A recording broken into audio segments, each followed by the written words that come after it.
ओम राधाये स्वाहा।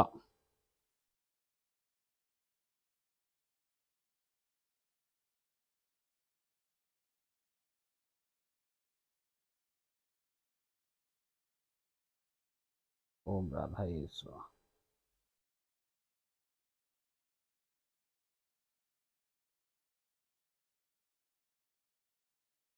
श्री राधारानी सरकार की जय हो, जय जयकार हो। उनके श्री कृष्ण जी की जय हो, जय जयकार हो। उनके असखी मंडल की जय हो, जय जयकार हो। उनके सकल निज जूथ की जय हो, जय जयकार हो। उनके सकल निज परिकर की जय हो, जय जयकार हो। उनके सकल निज दरबार की जय हो, जय जयकार हो। ओम राधाये स्वाहा। ओम राधाये स्वाहा। जय श्री राधे, राधे राधे। देखो सरकार, अद्भुत, मैं बार बार रोज शुरुआत यहीं से करूँ कि भाई अद्भुत रस की प्राप्ति हो रही है। चमत्कार, चमत्कारिक और रहस्यमय लीलाओं में हम राधा रानी सरकार ने हमें डाल रखा है, और वो रस समुद्र में हमको भिजो रखा है, डुबोई जा रही है, अंदर और डुबोई जा रही है। और हम जितना रसपान कर पा रहे हैं वो कराई जा रही है, और उनकी कृपा से हो सके सरकार, और तो बिना उनकी कृपा के तो कछु ना हो सके। देखो सरकार, कल अपन ने श्री लीला 79 में अपन को राधा रानी सरकार ने प्रवेश कराया। बहुत ही रहस्यमय लीला थी कि अब अपन ने देखा कि भाई वो तो उनके अंगूठे का रस पी के गीता बावरी उनके अंगूठे में ही घुस गई है, अंदर ही चली गई, उनके शरीर में प्रवेश प्राप्त कर लिया है। और वो अंदर जाकर के बिल्कुल उसकी स्थिति ऐसी हुई कि अब उसके हाथ पैर भी काम नहीं कर रहे हैं, कुछ नहीं कर रहे हैं। और उसकी जो संसारिक देह है, जो छाया देह है, वो यहाँ जो लीला में गई, वो भी अचेत अवस्था में यहाँ पड़ी है। फिर वो जो यहाँ पे जो कृष्ण भगवान थे राधा रानी के संग, वो उस पर कुछ द्रव्य वगैरह छिड़का है तो वो नॉर्मल हुई है। और इस प्रकार से इस लीला का कल समापन हुआ था। आज अपन इस लीला से ही आगे अपन स्टार्ट कर रहे हैं। तो आज अपन श्री लीला 80 के अंदर प्रवेश प्राप्त करते हैं सीधे ही।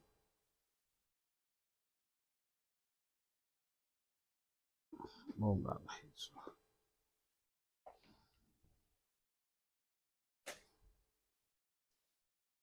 श्री लीला 80 80। आज मानसी सेवा में बैठने के साथ ही असखियां हमारे घर के मंदिर के सम्मुख प्रकट हो गई हैं। मैंने सबके श्री चरणों को स्पर्श कर चूमा, चूसा व चाटा है। आज सखियों के श्री चरण ऐसे स्पष्ट दृश्यमान हो रहे हैं जैसे हम किसी के चरण खुली आंखों से प्रकट में देखते हैं। अब ये क्या कह रही है कि देखो सरकार, ये जो लीलाएं हो रही हैं, अब इसमें देख तो रोज ही रही है, उनके पैर छू रही है, चाट रही है, तो इसका मतलब दिख तो सब कुछ रहा ही है ना। मगर क्वालिटी जो कहे ना, अपने नेत्र की जो कैपेसिटी है, इस कैपेसिटी से जो चीज़ अपन देख सके ना, तो वो क्लियरिटी नहीं है थी। मतलब कई शुरुआत की लीला में तो बिल्कुल ही कम हुए। फिर बाद में धीरे धीरे धीरे जब ये शरीर को पक्को करें, आँख को, आँखन को तैयार करें, तो भैया चीज़ें बिल्कुल सजीव सजीव सजीव और सजीव दिखने लग जाएं। आज वो कह रही है कि बिल्कुल ऐसा लग रहा है कि जैसे कोई सम्मुख कोई स्त्री बैठी हुई है और उनके जैसे चरण दिखे, बिल्कुल जीवंत, एकदम सजीव, वैसे के वैसे इसको उन सारी सखियों के चरण आज नजर आ रहे हैं। वो कह रही है, आज सखियों के श्री चरण ऐसे स्पष्ट दृश्यमान हो रहे हैं जैसे हम किसी के चरण खुली आंखों से प्रकट में देखते हैं। मैंने सब सखियों को मेरे ऊपर उनकी असीम कृपा हेतु अंतर्मन से कोटिश धन्यवाद दिया है। सभी ने मुझे गोल घेरे में घेर लिया है। अब उन्होंने सबने उसको गीता बावरी को घेर लिया है। अब हम सब उस मुद्रा में ठाड़े हुए हैं जिसमें किसी कीड़ा के दल के सदस्य खेल प्रारंभ होने के पहले एक दूसरे के स्कंधों पर अपनी भुजाओं को रख शीर्ष धरती की ओर झुका एक दूसरे को उत्साहित करते हैं। हम सब एक दूसरे के कपोलों को चूम रहे हैं। श्री ललिता जी इस संपूर्ण समयावधि में मेरे सम्मुख खड़ी रही हैं। तब श्री ललिता जी ने मुझसे कहा है कि जल्दी से जाओ, श्री जी तुम्हारी प्रतीक्षा कर रही हैं। देखो सरकार, वो खड़े, अब वो जो सखियां हैं उन्होंने गीता बावरी को घेर लिया है। अब घेर के फिर गीता बावरी को घेरते घेरते फिर वो सब एक ऐसे गोले में बन गए हैं। सब लोगों ने एक गोल घेरा कर लिया है, और गीता बावरी भी उस गोल के घेरे में है। और जैसे अपन देखे ना कि ये कोई भी खेल हो, कोई क्रिकेट का हो, कि कोई खेल हो, तो वो सारी टीम है ना, पहले खेल चालू होने पहले एक संग इकट्ठी हो जाए, और एक संग इकट्ठी हो जाए, एक दूसरे के ऐसे कंधन पे हाथ रख ले और अपने सिर झुका ले, और भगवान से प्रार्थना करे कि जाने क्या करे कि वो भाई बढ़िया से बढ़िया उनका खेल हो। ऐसे ही जो मुद्रा है, अब ये सारी सखियों ने एक दूसरे के कंधों पे हाथ रख रखा है, गीता बावरी ने भी, और वो सब मुंह नीचे की तरफ ऐसे करके आंखें बंद करके खड़ी हुई हैं। अब गीता बावरी के सम्मुख कौन खड़ी है? ललिता सखी जी खड़ी हुई हैं। अब उन्होंने कहा कि ए भाई गीता बावरी, तू जल्दी जा, तेरा श्री जी इंतजार कर रही है, तू यहाँ पे बहुत समय लगा दिया, तूने देर हो गई, तू जल्दी भाग यहाँ से। अचानक मैं आप श्री के श्री अंगुष्ठों के भीतर ही हूँ। अब इसको जैसे ही उन्होंने कहा कि तुम जाओ, तो ये जैसे कल अंगूठों के अंदर ही थी ना, अंगूठे के अंदर ही, उनके शरीर में, उनके विग्रह में ही थी, तो आज इसको अनुभव हो रहा है कि मैं उनके विग्रह के अंदर ही हूँ, अंगूठे के अंदर हूँ। वहां आपसे एक अतिशय सुंदर दिव्य अमूल्य रत्नों रत्नमणियों से जड़ित नक्काशीदार स्वर्ण निर्मित सिंहासन पर विराजमान है। अब देखो सरकार, एक राधारानी सरकार तो वहां खड़ी थाड़ी हुई थी कल की लीला में, सिंहासन पे विराजी हुई थी। अब उनके रस को, अंगूठे से निकलते रस को इसने चूसा और ये उनके उसमें अंगूठे में प्रवेश कर गई।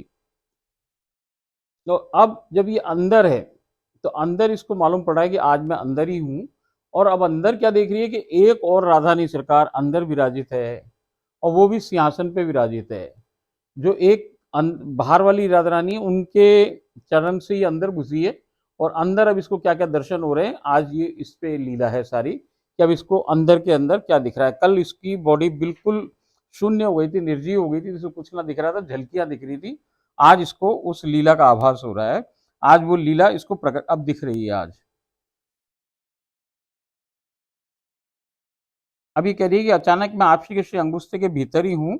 आप वहां आपसे एक अतिशय सुंदर दिव्य अमूल्य रत्नमणियों से जड़ित नक्काशीदार स्वर्ण निर्मित सिंहासन पर विराजमान है।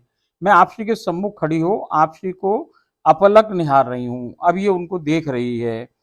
मैं आपसी को बिल्कुल स्पष्ट निरखने में समर्थ हो रही हूँ। आज इसको जैसे बताए कि वो चरण जैसे सखियों के दिख रहे, आज श्री राधा रानी सरकार इसको पूरी की पूरी एकदम सजीव, बिल्कुल जैसे कोई सामने आमने बैठे हैं, एकदम बिल्कुल साफ दिख रही हैं, बिल्कुल स्पष्ट निरखने में समर्थ हो रही है आज ये। इसके पश्चात भी मैंने, अब जब ये दिख तो रही है पूरी, इसने क्या आज्ञा मांगी आप श्री से, ये कह रहे हैं इसके पश्चात भी मैंने आपसी से आज्ञा मांगी है, क्या मैं आप श्री का मुख कमल निहार सकती हूँ। देखो सरकार सम्मुख खड़ी है, दिख रहा है सब कुछ साफ, तब भी क्या कह रही है कि मैं आपका मुख कमल निहार सकती हूँ क्या। उन्होंने कहा खूब निहारो। तो वो कह क्या रही हैं, अब उन्होंने क्या कहा, आपसे ने कहा कल ही तो तुम्हें मैंने दिव्य आंखें प्रदान की हैं। देखो सरकार, कल जो क्रिया भई वो क्या थी कि इसको दिव्य आंखें दे दी। अब दिव्य आंखों से इसको सब चीज, दूसरे देश दूसरे लोगों की भी और यहाँ की भी सब चीज उससे पूरी की पूरी बिल्कुल स्पष्ट नजर आ रही है। आज मौका है तो जी भरकर निहारो। वो कह रही है आज मौका है, तू सामने खड़ी है, जितो तेरा मन करे उतना निहार आज मेरे को।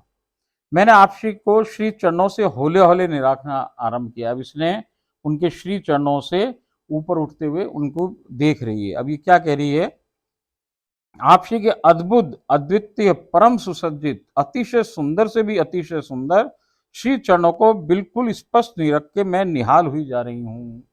आज जो आप श्री के चरण है भैया, वो इतने स्पष्ट और बिल्कुल एक एक चीज बारीकी, एक एक चीज इसको नजर आ रही है, और ये वो देख के बिल्कुल क्या कह रही है कि निहाल हो गई है। चंदन पे क्या देख रही है कि महावर भी है, मेहंदी है, बिछुए हैं, बड़े बड़े हीरा मणि जड़ित स्वर्ण निर्मित पायजाबों से परम चित्ताकर्षक सुसज्जित श्री चरणों को बारंबार वंदन है। अरे भैया वो बहुत ही करीने से उनको सजाया हुआ है, महावर भी लगा रखा है, मेहंदी भी है, बिछुए भी हैं, और बड़ी बड़ी हीरे की पायजेब हैं, और भैया वो बहुत ही सुंदर लग रहे हैं उनके चरण, जिसको इसने बारंबार वंदन किया है। धीरे धीरे मेरी नजर श्री सुडोल व परम अनुपांतिक तनवंगी व लंबे पांवों से ऊपर उठती हुई आपसी के कटी भाग को निहार रही है।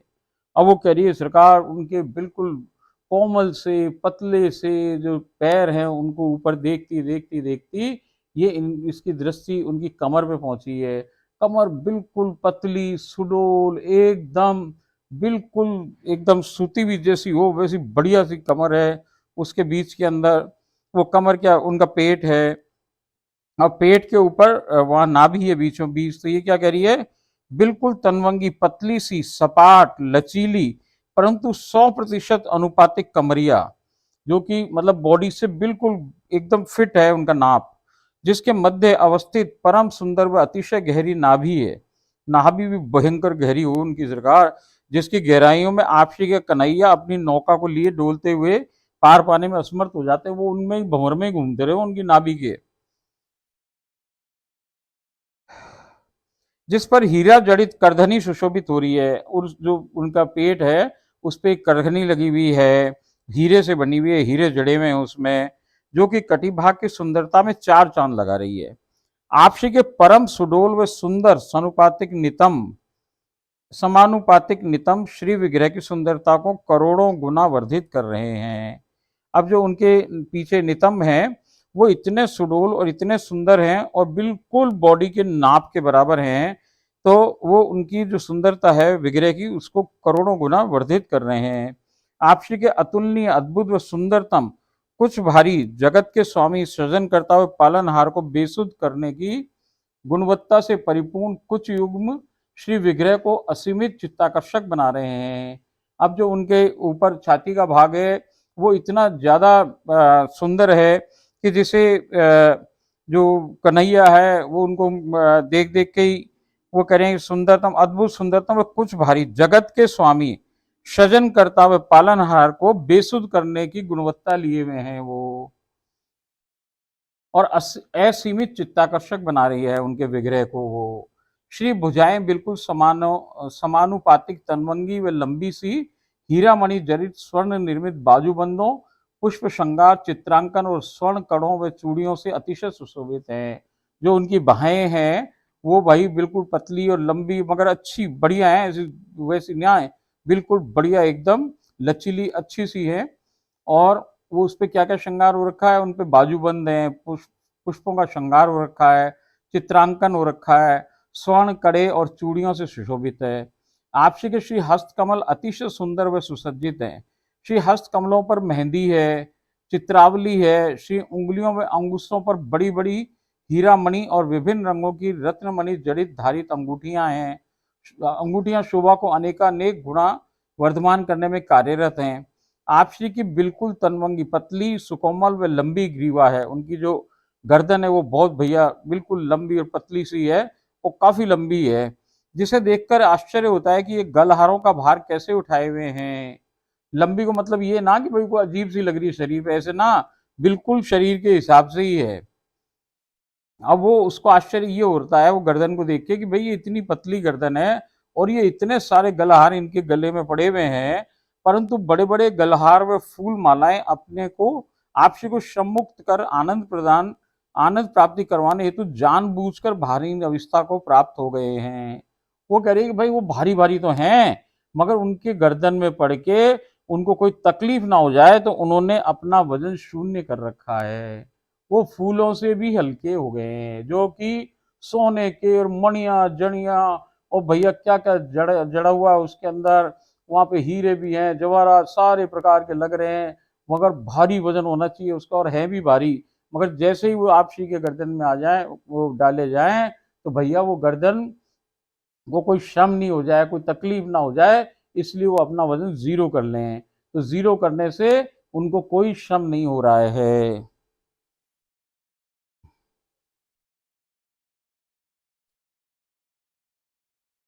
श्री ग्रीवा पर धरा आप श्री के श्री मुख कमल का क्या वर्णन करूं। अब जो गर्दन के ऊपर उनका मुख है भैया उसका तो वर्णन असंभव है। मेरे पास उपलब्ध शब्दकोश अपने हाथों को खड़ा कर लज्जित हो रहा है भैया। वो लिखी फिर मैं लिखी कि भैया बस की बात ना, किसी के भी बस की बात ना। अब भैया वो कह रही है कि जो मेरे पास जितने शब्द हैं वो अपने हाथ खड़े होकर के लज्जित हो रहे हैं भैया, उनको आ ही नहीं रहा है कि मैं कैसे वर्णन करूं इनका। आप श्री का मुख कमल ना तो गोलाकार आकृति का है ना ही लंबा है, बिल्कुल श्री विग्रह के 100% अनुपातिक है। जैसे उनको विग्रह है बिल्कुल उसके अनुपात का 100% अनुपातिक, न तो वो कोई लंबा है न कोई गोल है, बिल्कुल अद्भुत सुंदर है। और उसमें से कैसा निकल रही अद्भुत आभा युक्त है, परम से भी परम अनुपम है, अलौकिक व परम चरम सम्मोहक है। उसकी तरफ कोई देख ले भाई साहब बावरा ही हो जाए। अतिशय चमकदार सुकोमल व परम आकर्षक श्री केश राशि के एक एक बाल स्पष्ट दर्शनीय है। वो कह रहे हैं जो उनके ऊपर अतिशय चमकदार और सुकोमल व परम आकर्षक केश राशि है, बाल बाल है उनके, और जिसमें एक एक बाल को आप स्पष्ट देख सको ऐसा है। परम सुंदर वेणी, दिव्य मोगरे के पुष्पों के गजरों से व रत्नमणि जड़ित स्वर्ण निर्मित केश फूलों, विभिन्न रंग के अमूल्य नगीनों व मोतियों से परम श्रृंगारित है। वो कह रही हैं जो वो चोटी बनी हुई है उनकी भाई साहब, वो मोगरे के फूलों से, गजरों से और रत्नमणि से जड़ित स्वर्ण निर्मित केश फूल लगे हुए हैं उस पे अलग अलग तरीके से, विभिन्न रंग बिरंगे अमूल्य नगीनों व मोतियों मोतियों से परम श्रृंगारित है। उसको अलग अलग जगह नगीने लगे हुए हैं, बहुत अमूल्य। और ऐसा प्रतीत हो रहा है जैसे ये एक बड़ी सी मादा भुजंग, कि जैसे कोई भाई कोई सर्प नहीं हो, ऐसे वो लहरा रही है, ऐसे जैसे वो सांप जैसे ऐसे करे, ऐसे ऐसे वो लहरा रही है अपने वो जो उनकी वो वेणी है। श्री केश राशि को दो भागों में विभक्त करती लंबी सी मांग है। अब ये जो केश राशि आदि इधर आदि करके बीच में एक लंबी सी मांग बनी हुई है उनकी, वह श्री केश राशि की सुंदरता को असीम वर्धित करता हुआ दुर्लभ हीरामणि जड़ित मांग टीका टीका सुशोभित हो रहा है। यहाँ मांग टीका लगा हुआ है सरकार।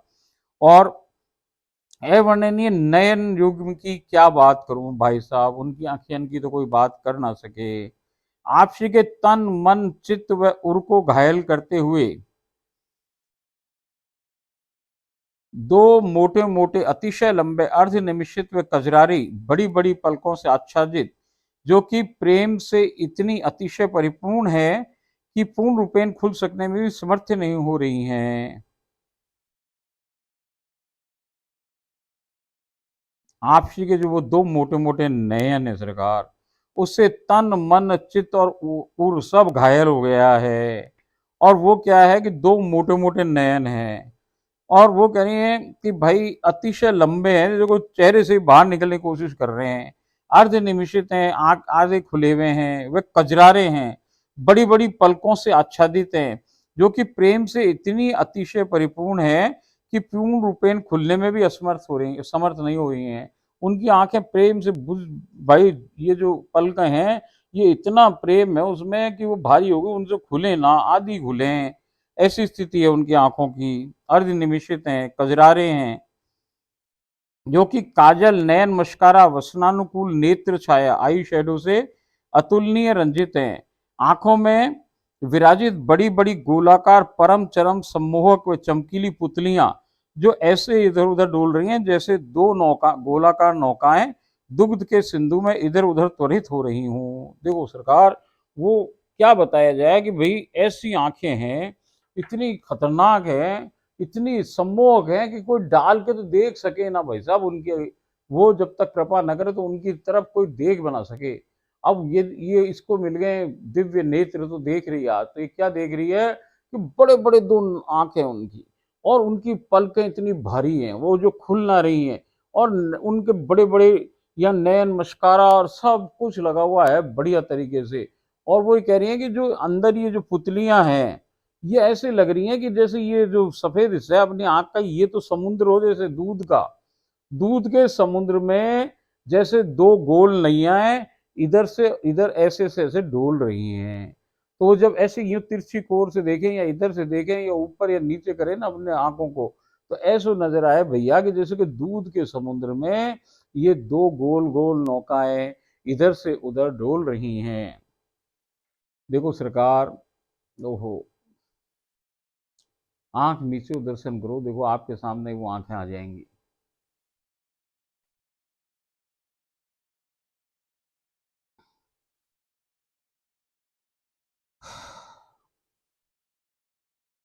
वो अद्भुत नयन अनायास ही किसी को भी तत्काल ही बावरा बनाने में परम समर्थ हैं। बोराई सी मैं उन रहस्यमय नयन युगों में डूबती जा रही हूँ। वो नयन युग्मों में डूबती जा रही है। आपसी की नासिका पतली सी परम से भी परम सुंदर है, जिस पर हीरा मणि जड़ित स्वर्ण निर्मित नथुनी व शुद्ध मोती की लटकन वाली बुलाक नासिका की सुंदरता को अनेकों गुना वर्धमान करने में व्यस्त है। अतिशय सुंदर, ना तो भारी ना ही मुख में धसे, बिल्कुल समानुपातिक श्री कपोलों का क्या वर्णन करूं। तो कह रहे हैं भाई पहले तो उनकी नासिका इतनी सुंदर है, और उसमें भाई साहब नथुनी लगी हुई है बहुत बढ़िया हीरे जवाहरात की, और यहाँ पे मोती की बढ़िया सी बुलाक लग रही है। अब वो कह रहे हैं कि जो उनके होंठ है, ये जो उनके गाल हैं, इसका वर्णन कैसे करूं भैया। ये न तो बहुत भारी हैं, न बिल्कुल सटे हुए हैं गालों के, गाल जो है उनके अंदर से धसे हुए से नहीं है, बिल्कुल समानुपातिक है, ना तो मोटे ना पतले, बिल्कुल बिल्कुल बढ़िया, थोड़े से मांसल, और बहुत ही परम आकर्षक हैं। और वो स्वतः लालिमा युक्त हैं, उनमें लालपन अपने आप ही है, जिस पर हसन आते ही दोनों कपोलों के मध्य गोलाकार छोटे छोटे दो भंवर पर मुख कमल की असीम सुंदरता को करोड़ों गुना वर्धित कर रहे हैं। और सरकार जब जैसे ही उनकी हसन आए, तो ये जो दो गालों के बीच में दो डिम्पल पड़ जाए, भंवर पड़ जाए इधर, जिससे उनकी सुंदरता में और चार चांद लग रहे हैं। श्री ओष्ठ अतिशय सुंदर दो पके बिंब फल की भांति स्वतः ही लालिमा से परम आकर्षक रंजित हैं, और जो उनके होंठ हैं कि वो कुंदरू के जो फल हो वैसे की वैसी जो फांक जैसे वो बने हुए हैं, और अपने आप ही लाल हैं, स्वतः ही लाल हैं, और उसके ऊपर भी ओष्ठ की जो सुर्खी लगा रखी भैया, वो अतिशय सुंदर लग रहे हैं, जिस पर लगी ओष्ठ सुर्खी गजब ढा रही है। बीच बीच में आपसी की हसन के फलस्वरूप दृश्यमान होती श्री दंतावली ऐसी प्रतीत हो रही है, जैसे सावन के घनघोर गरजते गगन के मध्य अचानक दामिनी दमक उठी हो। अब वो कह रहे हैं कि बीच बीच में जब वो हंसे तो जरा सो मुख खुल जाए, और मुख खुले तो भैया वो अंदर जो धवल से भी धवल उनके मोतियों से जैसे लगी हुई उनकी जो दंतावली है, दंत पंक्ति है, वो ऐसी नजर आए भाई साहब, वो खुले मुंह तो जरा सी झलक और फिर वो बंद हो जाए। तो वो कह रही कि जैसे जैसे कि भाई घनघोर सावन के बादल हों, और उसमें एक गरजती हुई बिजली आ जाए, और वो दामिनी की जो एक लकीर पड़े ना, वैसी झलक दे रहे हैं, उनमें से अंदर से चमक पैदा हो रही है दांतों में से, तो ऐसा लग रहा है कि बादलों में से एक संग जैसी वो खुली दंत पंक्ति, तो ऐसा लगे बिजली आई और फिर बंद होगी। इस तरह का उनका दंतावली के दर्शन हो रहे हैं उसको। शुद्ध धवल वर्ण मोतियों की बौछार हो उठी हो, और जैसे ही वो बिजली गिरे ना, फिर वो पूरा मुंह खुल जाए, तो ऐसे लगे कि भाई जैसे मोतियों की बौछार हो रही है उनके मुंह से, मोती लग रहे हैं, उनके सारे दांत मोती जैसे ही हैं भाई साहब। दोनों अतिशय सुंदर दिव्य अनुपातिक कर्ण पटल पर झूलते बड़े बड़े हीरा मणि जड़ित स्वर्ण निर्मित झुमके हैं। और भैया जो उनके सुंदर से कान है, उसमें सुंदर सुंदर बड़े बड़े झूलते हुए हीरा मणि के स्वर्ण के झुमके हैं। जैसे गर्दन इधर और इधर करें तो वो झूले भाई साहब। कर्ण पटल के पीछे से आती श्री केश राशि से विलग हुई अलकावली को बयार अपने वेग से छेड़खानी कर इधर उधर उड़ा मुख कमल का स्पर्श करते हुए पर्यटन करा रही है। देखो सरकार, अब वो जो बाल तो बंधे हुए वेणी में, मगर से उसमें से कुछ लटें निकल आई हैं। अब वो जो लटें निकल आई, तो वो जो हवन है ना, वो जो पवन पवन भैया बड़ी बदमाश, वो क्या कर रही है, बदमाश क्या कर रही है, वो तो उनकी सुंदरता को बढ़ाने के लिए भाई वो उनको हिला रही है, पर्यटन करा रही है, मतलब एक प्रदेश से दूसरी जगह घुमाने ले जाए। जैसे ये इधर का हिस्सा है, इधर वाली लट को तो वो इधर घुमाने के लिए ले जाए, और फिर वापस इधर छोड़ दे, इधर वाली लट को इधर घुमाने ले जाए फिर छोड़ दे, तो ऐसे वो लटें उनके मुख पे पर्यटन कर रही हैं, टूरिज्म हो रहा है वहां। घूमने जाए, इधर वाली अलकावली इधर घूमने चल जाए, इधर वाली इधर घूमने चल जाए।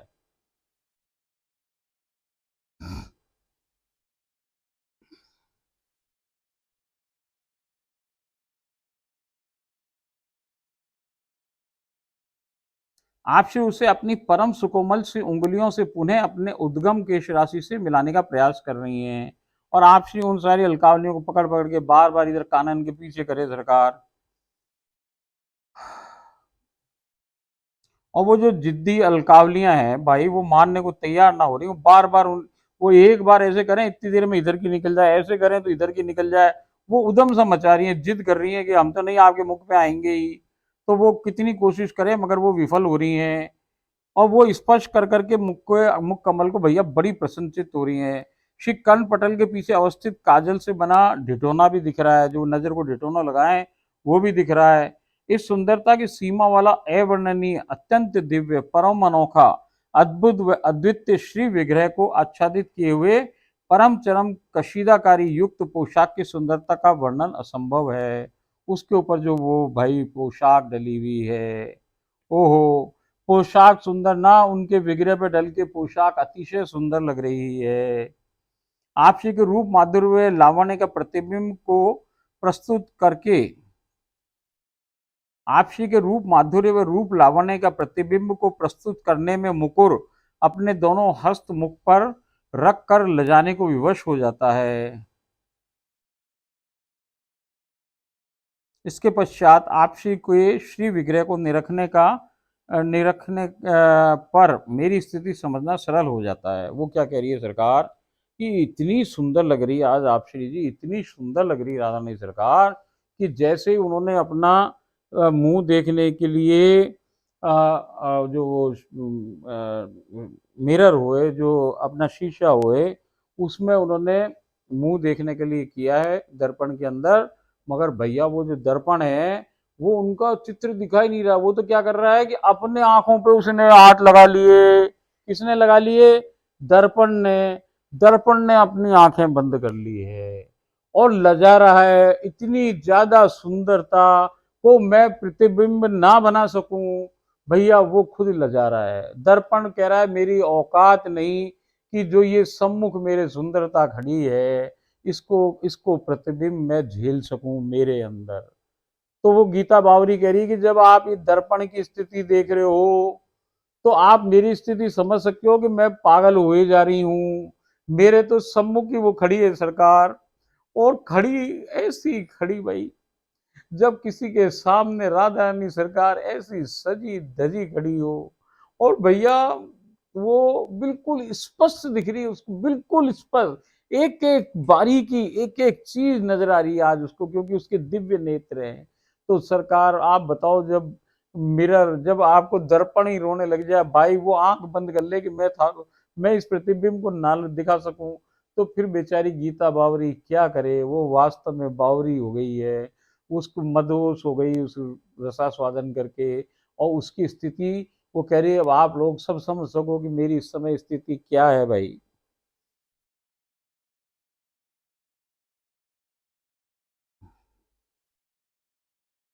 आप श्री के श्री विग्रह का गौरवर्ण अतिशय चमकीला, स्वर्ण कांति से परिपूर्ण पीत वर्णी जान पड़ता है। वो कह रही है कि भाई जो उनका रंग है ना, जो गौरवर्ण है, वो चमकीला स्वर्ण की कांति से परिपूर्ण पीतवर्णी लग रहा है। वो ऐसा ना है जो पीलो रंग अपनो होए या कोई सोने को रंग अपनो, ऐसा कछु ना। वो कह रही है जैसे हल्दी वाले दूध में चमकदार स्वर्ण भस्म मिला दी गई हो। वो दूध पिएंगे अपन कई बार हल्दी डाल के भाई साहब, जो वो हल्दी, दूध के अंदर हल्दी डाली जाए और सोने को बहुत सारो वो डाल दिया जाए उसके अंदर भस्म, तो अब वो जो सोना सोने को जो बुरादा है, वो बुरादे से तो चमक पैदा हो रही है। और जो वो दूध और हल्दी मिलके जो रंग बन रहा है, उस टाइप का कोई एक रंग है, मगर वो रंग है ना हमारे पास अवेलेबल, इसलिए हम उसका उदाहरण न दे सके। क्योंकि हम जाने पीला, हम जाने सफेद, हम जाने चमकीलो रंग, हम जाने स्वर्ण को रंग, मगर वो रंग वैसा ना भैया। वो कैसा, ये कोई बता ही नहीं सके, क्योंकि वहां के जो रंग है उनके नाम ही ना जाने हमने, कभी उम्र भर देखे ही नहीं वैसे रंग। तो भैया जब देखे नहीं तो उस रंग को नाम भी ना जाने, उसकी तुलना भी नहीं की जा सके कि भाई कोई चीज यहाँ अपने संसार में अवेलेबल हो तो अपन बताएं कि ऐसा रंग है साहब, मगर वो चीज अवेलेबल ही नहीं है संसार में, तो भैया उसका वर्णन करना असंभव कार्य है। मगर अब वो कह रही है कि कोई पीला सा, अब वो जो अपनी भाषा में बता पाए, हम कैसे बताएं आपको, केवल ऐसे बताएं कि यहाँ कुछ उपलब्ध है, वैसा सा कछु लग रहा है भैया, मगर वैसा है ना हकीकत में तो कुछ और ही है।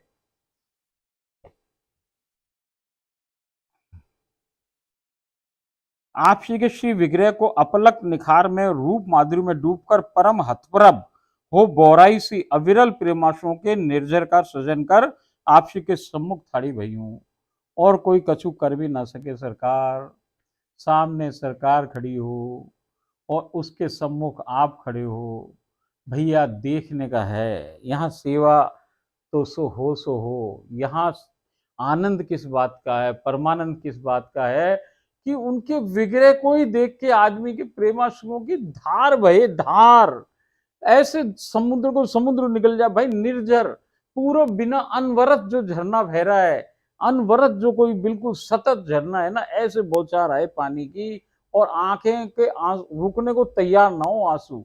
भाई वो ऐसी चीज है कि उसमें से कुछ ऐसा निकल रहा हो, प्रेम प्रेम ऐसी, प्रेम की ऐसी किरणें निकले उसमें से भैया कि वो प्रेम पचे ना। किसी के बस की बात ना, बड़े से बड़े के बस की बात ना सरकार की वो प्रेम पचा सके। मैं आपको सच बताऊं सरकार, जिस दिन वो आपके सम्मुख खड़ी है, आप देख लो उसको भैया, तो किसी की औकात नहीं कि उसको अपने आंसुओं को रोक सके। रुके ना भाई साहब। और आज वो गीता बावरी को बिल्कुल स्पष्ट दिख रही है, बिल्कुल।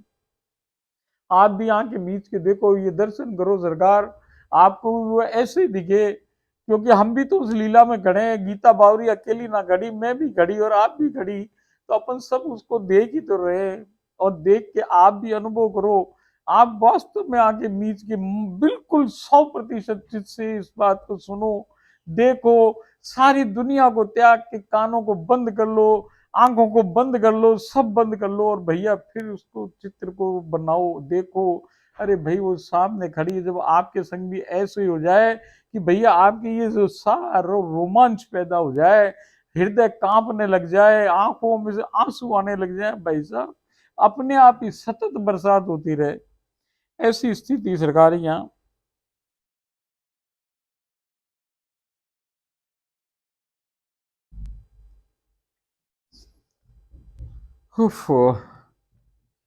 आप श्री ने मेरे प्रेमाश्रु को अपने श्री हस्तकमल से प्रक्षालित करती हुई मुझे प्रेम से छुपा रही हैं। और देखो वो क्या कर रही है सरकार, वो गीता बावरी जो रो रही है उनके सम्मुख खड़ी हुई प्रेमाश्रुओं की बौछार कर रही है। और वो हमारी मालकन, उनके आंसू को कौन पहुंच रहा है, राधा रानी सरकार पहुंच रही है सरकार। राधा रानी सरकार अपने स्वयं निज हस्त कमलों से, जो श्री हस्त कमल है, जो पूरी सब कछु कर सके दुनिया में, जो कुछ हमारी आंखन से दिखे ना दिखे उसी को बनाए, वो उसी से चले, उसी से श्रृंगार हो जाए भाई साहब। वो हस्त कमल आप गीता बावरी की आंखों में पहुंच रही, वो आंसुओं को आपके और हमारे आंसुओं को पहुंच रही सरकार। कौन? श्री स्वयं श्री राधा रानी सरकार पहुंच रही है, उसको छुपा रही है। श्री राधा रानी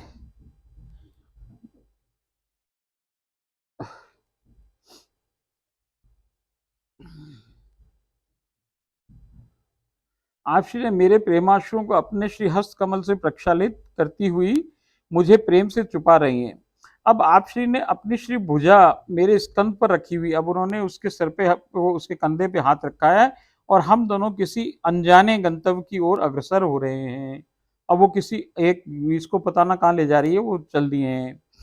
मैंने जिज्ञासावश आपसे से पूछा कि हम कहाँ हैं। वो पूछ रही है कि हम कहाँ हैं भाई, क्योंकि उसको पता हम अंगूठी के अंदर हैं।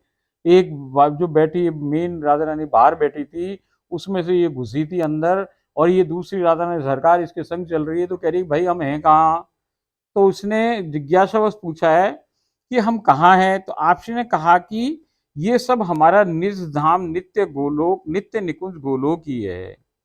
अब हम एक अतिशय सुंदर नदिया के तट पर आ पहुंचे हैं। मुझे जय जय ने पहले ही बताया कि गोलोक में विरजा नदी है। ये नदी विरजा नदी ही होनी चाहिए, वो कह रही है। नदिया के मध्य एक बहुत विशाल गुलाबी कमल का फूल है, बहुत बड़ा सा एक फूल लग रहा है, उस नदी के बीचों बीच गुलाबी रंग का है और कमल का फूल है। हम जल पर चलकर, जैसे अपन चले ना ऐसे दोनों चल करके जल के ऊपर ही, और जमीन पे जैसे अपन चले वैसे चल के ये उस दोनों जने उस कमल के निकट पहुंच गए हैं। अब वहां कमल पे क्या है, कमल पर चढ़ने हेतु एक सोपान अवस्थित है। उसके ऊपर जाने के लिए एक सीढ़ियां लगी हुई हैं सरकार। वो ऐसा ना कि कोई बना हुआ है, कोई मिट्टी का, कोई सीमेंट का, कोई किसी धातु फातु का ना। वो ओरिजिनल कमल का फूल है, ओरिजिनल। मगर वो इतना बड़ा है कि उस पर चढ़ा ना जा सके, तो भैया उस पर सीढ़ी लगी है। उस सीढ़ी से ऊपर जा रहे हैं ये लोग।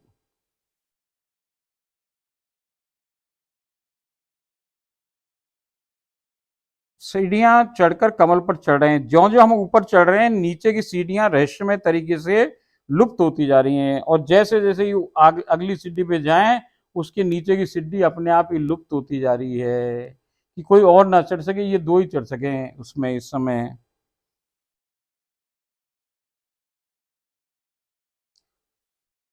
अच्छा, पुष्प पर चढ़ने के पश्चात फूल के भीतर जाने हेतु भी कुछ और सीढ़ियां उपस्थित हैं। अब वो पुष्प के ऊपर पहुंच गए, अब उसके अंदर भी कोई जाने की कोई सीढ़ियां हैं दो चार। तो ये वहां पे सीढ़ियां हैं। पुष्प के प्रवेश के तुरंत पश्चात संपूर्ण परिवेश अंधकार में हो गया है। अभी करीब जैसे ही हम सीढ़ियों से उस पुष्प के अंदर प्रवेश पाए, तो सारा का सारा घनघोर अंधकार हो गया। अब वहां इसको कछु नजर नहीं आ रहा। आपसी ने मेरा हाथ थाम रखा है, आपसी ने इसका हाथ पकड़ रखा अंधेरे में। कुछ और अग्रसर होने पर सब कुछ अनोखे चमकदार प्रकाश से जगमग हो उठा है। और जैसे ही थोड़े से और अंदर गए, तो भैया एकदम प्रकाश आ गया है, भयंकर वाला प्रकाश है। और ये जगमग जगमग हो गया है सारा। हम एक परम चरम अनोखे शहर के सम्मुख थाड़े हुए हैं। देखो सरकार, अब वो कह रही है कि हम फूल के अंदर घुसे हैं, वहां अंधकार है। हम जैसे ही थोड़ा सा आगे गए, तो चमकदार पूरा जगमगाहट हो गई है। और जैसे ही जगमगाहट में जिसने देखा, तो है क्या कि एक पूरा शहर का शहर है वो। कहाँ है? फूल के अंदर।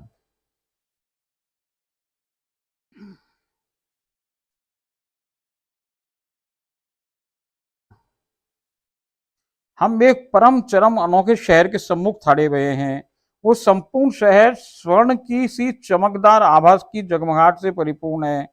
हमसे काफी दूरी पर एक विशाल पर्वत दृश्यमान है। वो पहाड़ है बहुत दूर पे, जो कि स्वर्णिम कांति में दृष्टिगोचर हो रहा है। वो भी सोने का सही दिख रहा है भाई साहब।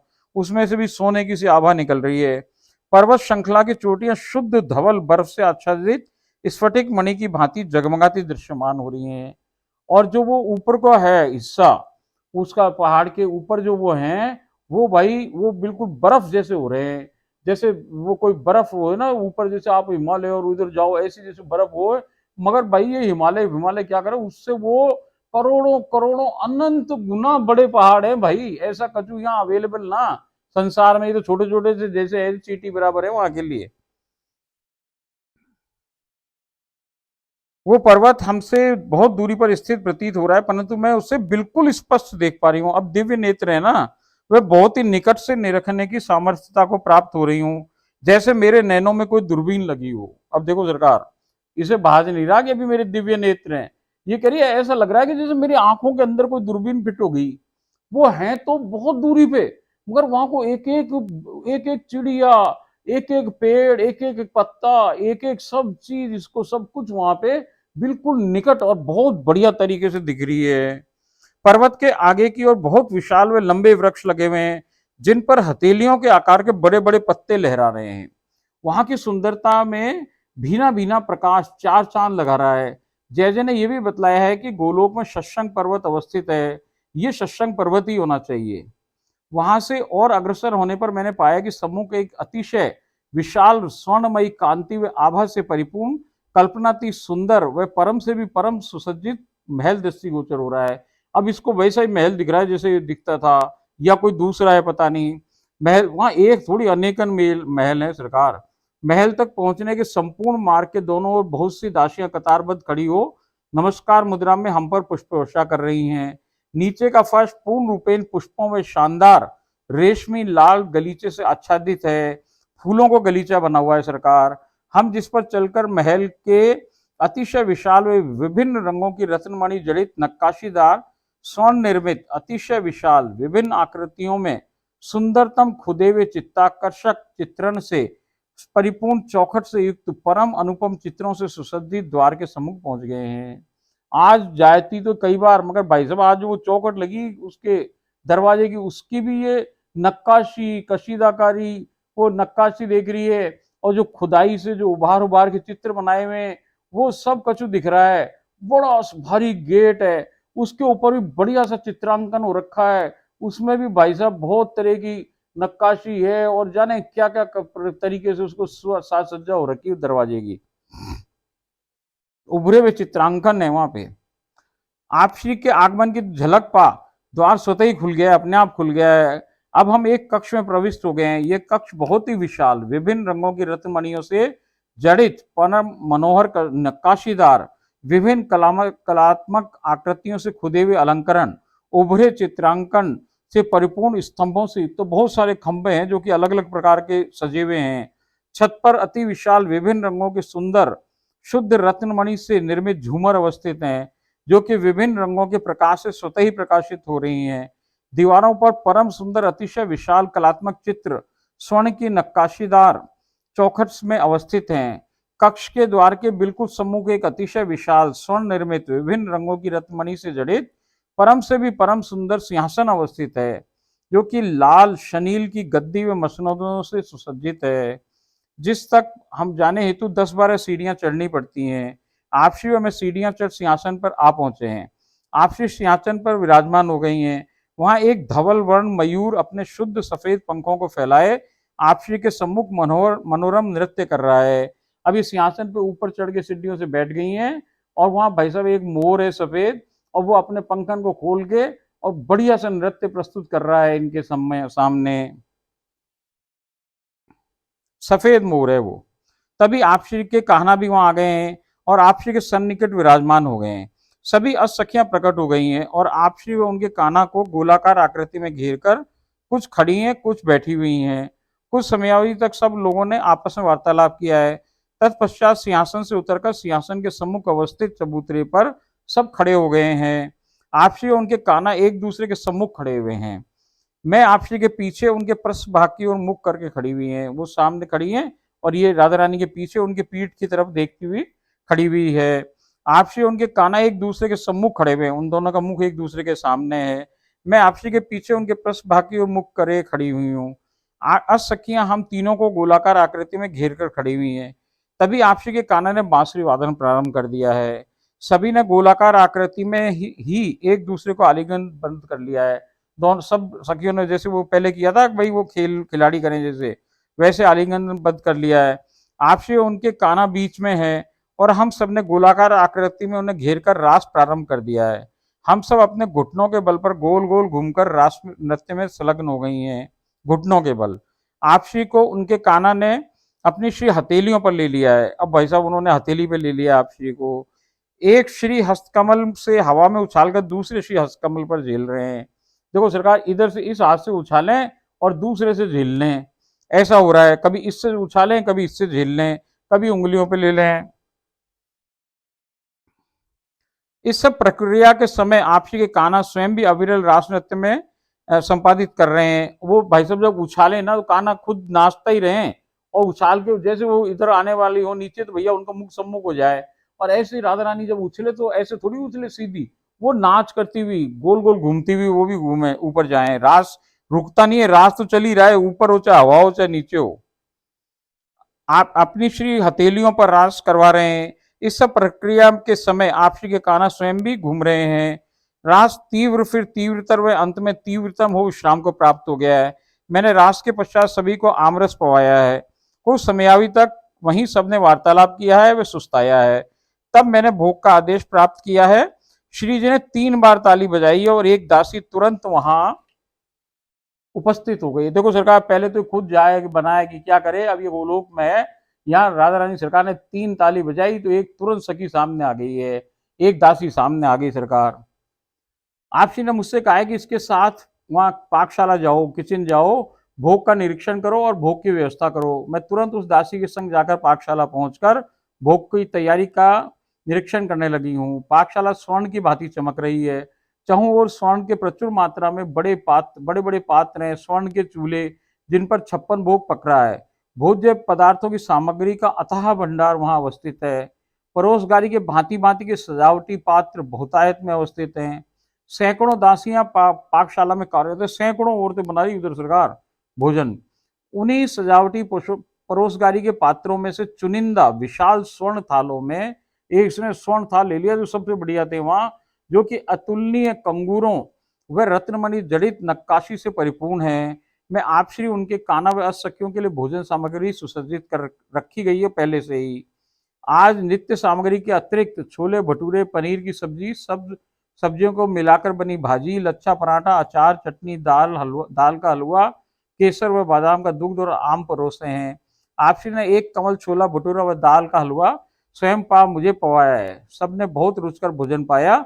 मैंने आपसी के श्री हस्त कमलों को धुलवाकर प्रक्षालित किया है, सभी को बीड़ा पवाया है। भोग के उपरांत मैंने सब थालों से उच्छाष्टामृत एकत्र कर जय जय गुरु माता और मेरे जन्म के परिवार के सदस्यों को पवाकर स्वयं पाया है। सखियां लुप्त हो गई हैं। आपसी उनके कान्हा एक हिंडोला पर विराजमान हो झूलन का आनंद ले रहे हैं। मुझे जाने का इशारा हो गया, मैं चरणों को स्पर्श कर पुनः वहां से संसार में आ गई हूँ। ओम राधाई स्वाहा। देखो सरकार, अब ये जो श्री लीला है ये कहाँ पे घटित हो रही है? बिल्कुल गोलोक के अंदर घटित हो रही है। तो अब यहाँ से आगे की शायद श्री लीलाएं सब गोलोक के अंदर ही घटित होंगी और विभिन्न प्रकार की होंगी। तो आज आपने आनंद लिया कि इनका सुंदरता का वर्णन अपन ने इसमें पढ़ा, अपन गए पढ़ा क्या, अपन ने तो अनुभव किया, अपने सम्मुख खड़ी थी तो वो सम्मुख अपन देख रहे थे। दिव्य आंखें आपको भी प्राप्त हैं, मुझे भी प्राप्त है और भाई गीता बावरी को तो प्राप्त हैं। तो अपन सब ये लीला का आज पूरा दोबारा दो चार बार सुनो इसको सरकार, फिर आंखें बंद करो और भैया चित्त की वृत्ति को समेटो और संसार से बिल्कुल समझ के एक जगह ले आओ और भैया फिर देखो तो देखो आपके सम्मुख की घड़ी राधा रानी सरकार, पूरी की पूरी लीला आपके आंखों के सामने जैसे पिक्चर चले ऐसे दिखे सरकार। मैं आपको सही बताऊं, करके देख लो। अब अगली लीला अपन कल प्रवेश प्राप्त करेंगे और तब तक के लिए आज्ञा दीजिए। कल अपन फिर नई लीला में मिलते हैं। ओम राधाए स्वाहा।